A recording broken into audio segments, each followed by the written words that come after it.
Saudara, kerusakan jalan yang makin parah di Parit 5 RT 05 Kelurahan Tungkal 2 akibat musim hujan dan air pasang. Jalan yang memang sudah rusak semakin hancur akibat diguyur hujan dan air pasang. Keluhan jalan yang ada sekarang, ya kalau sudah musim hujan macam ini, sebagian motor ini saya naiki, sebagian saya dorong, ya dengan kondisi licin lah gitu ya, sehingga kami ini biasanya menempuh dari Kuala sampai ke rumah itu 15 menit atau 10 menit. Kalau sekarang nih mau 25 menit terus sampai. Beginilah kondisi Jalan Parit 5 RT 05 Kelurahan Tungkal 2 ketika musim hujan sudah tiba. Parit 5 darat yang masih masuk dalam wilayah Tungkal 2 yang masih dekat dengan kota Kuala Tungkal seakan menjadi wilayah terpencil yang tertinggal dari pembangunan.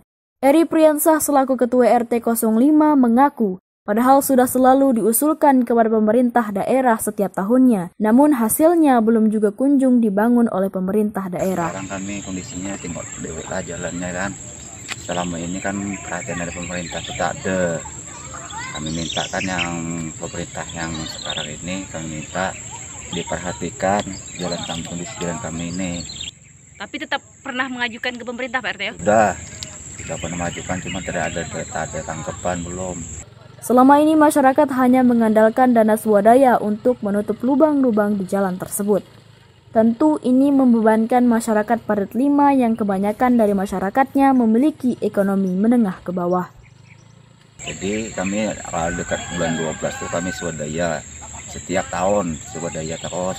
Jadi sumbangan masyarakatnya Pak RT ya? Masyarakat kami. Jadi per meter tuh tembakannya sampai mencapai 25.000 per meternya.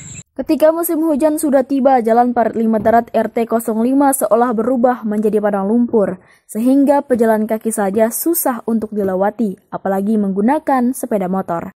Mereka yang terpaksa menggunakan sepeda motor untuk berbagai keperluan tak jarang terpejal ke dalam lumpur, terjatuh, bahkan terpental. Akibat dari rusaknya jalan yang begitu parah berimbas kepada ekonomi, pendidikan, dan kesehatan masyarakat.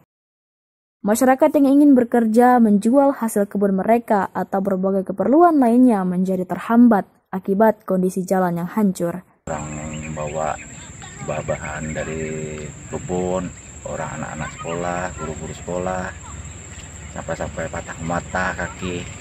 Hal yang sama juga dirasakan oleh anak-anak sekolah, mahasiswa, hingga guru-guru sekolah. Guru-guru sekolah dasar SD 107 Kuala Tungkal harus berjalan kaki sejauh lebih dari 2 km ketika hari hujan. Anak-anak sekolah SD, SMP, SMA, bahkan mahasiswa pun terhambat, bahkan datang ke sekolah terlambat akibat jalan yang rusak. Biar mudah berjalan kaki, begitu juga anak-anak, kasihan kan, kadang pakai sepeda sampai berdorong-dorong dianya. Intinya Ibu harus ditinggal motornya Bu ya? Iya, ditinggal motornya di depan sana karena jalan pun sangat jauh, hampir 3,5 km ada nih, sampai 3,5 km ada berjalan kaki. Biar guru-guru mudah juga tidak berjalan kaki lagi, walaupun tidak besar jalannya, kecil pun tidak apa-apa, yang penting bisa pakai motor, tidak susah gitu kan. Begitu juga anak-anaknya. Selain itu, warga yang sakit dan harus dibawa ke rumah sakit harus ditandu menggunakan kain dan bambu menuju mobil ambulan. Begitupun dengan ibu yang ingin melahirkan.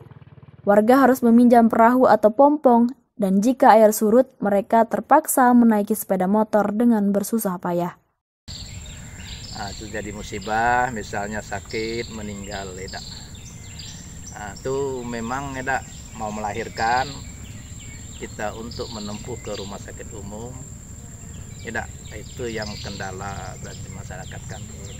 Apabila ambulan pun tidak bisa masuk, mau tidak mau kita menggunakan pakai tandu lokal, pakai kain kita bawa ke jalan depan, baru kita panggil ambulan sehingga bisalah tertolong. Warga sangat berharap pemerintah daerah memperhatikan Jalan Parit 5 dan segera membangun jalan tersebut, sehingga masyarakat dapat dengan mudah beraktivitas. Warga Parit 5 juga berharap pemerintah daerah meninjau langsung ke lokasi untuk melihat langsung kondisinya, bukan hanya datang ketika untuk keperluan pemilu saja. Harapan kami dipenuhi, sehingga kami pun artinya sekarang ini tidak tertinggal daripada desa-desa lain. Dari Tanjung Jabung Barat, tim TV Pengabuan melaporkan.